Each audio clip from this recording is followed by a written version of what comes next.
ارشاد بھٹی صاحب، آپ کی نظر میں معاشی ترقی کے اثرات عام آدمی کی زندگی میں کیوں نظر نہیں آ رہے؟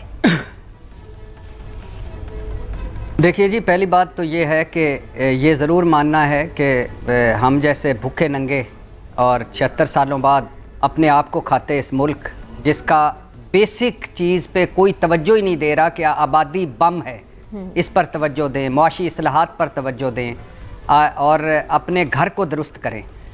آئی ایم ایف سے ڈیل ہوئی، ہو گئی جی۔ ایشیائی ترقیاتی بینک نے مزید قرضہ دینے کا اعلان کیا ہے، اچھی بات ہے۔ سعودی سرمایہ کاری آ رہی ہے، بہت اچھی بات ہے۔ شنگھائی کانفرنس نے ماحول بہتر بنایا، خصوصی سرمایہ کاری کونسل جو بنی ہے وہ تاجروں کے ساتھ مل رہے ہیں، اچھا ہے۔ اور مہنگائی میں جو کمی کا رجحان بتایا جا رہا ہے، اللہ کرے، میں تو اس کے حق میں ہوں کہ معیشت پہ تو کوئی سیاست نہیں ہونی چاہیے، اچھی بات ہے۔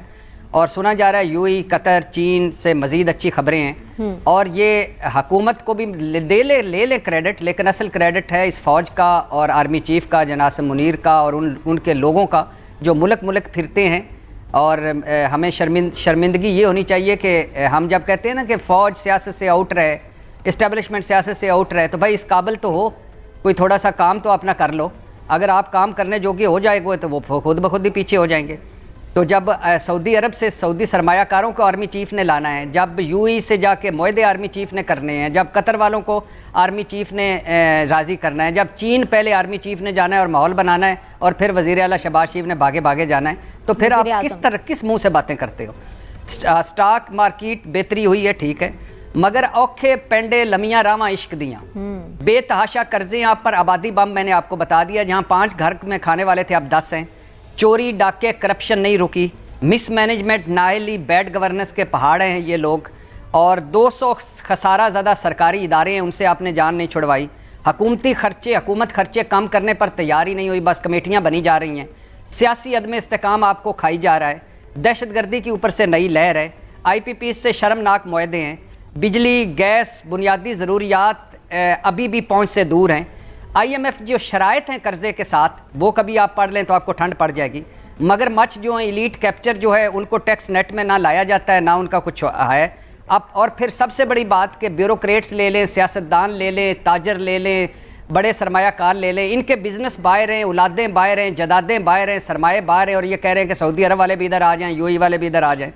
اب مجھے بتائیں، یہ سارے مسائل تو ہیں، لیکن اوپر سے ایک بڑا مسئلہ ہے، کیا وہ مسئلہ ہے؟ مجھے بتائیں، کبھی بلاول بھٹو آپ کو کسی سستے بازار میں نظر آئے؟ کبھی مریم نواز نے بجلی کا بل خود جمع کرواتے آپ نے دیکھا؟ کبھی آصف زرداری یوٹیلٹی سٹوروں پر آپ کو نظر آئے کہ آج میں گھر کی چیزیں ادھر سے خرید رہا ہوں ایوان صدر کی؟ کبھی شہباز شریف نے اپنا گھر کا سودا خود خریدنے گئے؟ کبھی وزیر خزانہ اورنگزیب صاحب نے اپنے گھر کا بجٹ بنایا ہے؟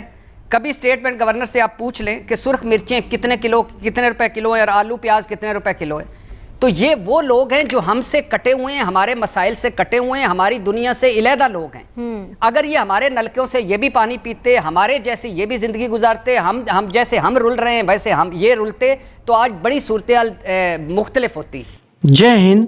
پاکستان کی سرکار اور اس کی سینا مان چکی ہے کہ بھارت کے ساتھ سیدھے یدھ میں نہیں جیتا جا سکتا، ایسے میں وہ سیما پر آتنکواد، ڈرگز کا کاروبار اور ان اویدھ دھندوں کے ذریعے بھارت کو نقصان پہنچانے کی کوشش میں رہتے ہیں۔ یہی نہیں، پاکستان کی سینا بھی کسی دوسری دیش کی پیشے ور آرمی کی بجائے ایک کاروباری سنگٹھن کی طرح کام کرتی ہے۔ اسی کے چلتے پاکستان کی سینا دیش کے اندر راجنیتک سطح سے زیادہ پاورفل ہے، اور اس کا دیش کے زیادہ تر کاروبار پر سیدھا کنٹرول ہے۔ 2016 میں پاکستان کے رکشا منتری خواجہ آصف نے وہاں کی سنسد میں بتایا تھا کہ سینا قریب 50 سے زیادہ کمپنیوں کا سنچالن کرتی ہے۔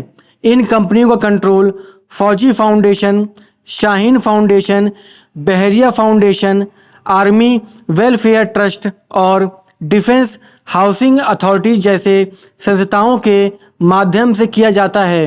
اسی طرح لاہور سے لے کر پشاور تک پاکستان کے سبھی بڑے شہروں کی مہنگی سے مہنگی سمپتیوں اور کاروباروں پر سینا کا ہی نینترن ہے۔